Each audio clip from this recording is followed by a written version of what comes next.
ભક્તો ક્યારેક ક્યારેક સાચું કહું, મારા મનમાં એક વિચાર થાય કે જેની પાસે જેના નેજા નીચે વર્ષો સુધી રહેવાનું છે એ વહુની સાથે સાસુ શું કામ વેર બાંધતી છે?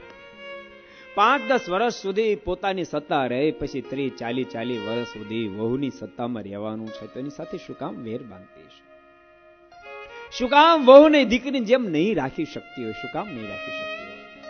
અરે ગમે તેવી કજાળી વહુ હોય પણ સાસુને સાસુ થતા જો આવડે ને, વહુને દીકરી બનાવીને રાખતા આવડે ને, તો ભક્તો પ્રશ્ન માત્ર સોલ્વ થઈ જાય. કાં તો સાસુ સમજે ને કાં તો વહુ સમજે.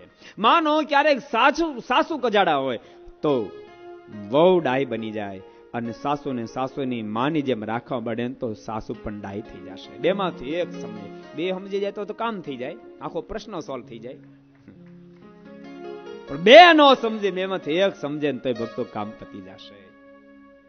વાસ્તવિકતા છે ભક્તો, દિવ્ય જીવન જીવશો.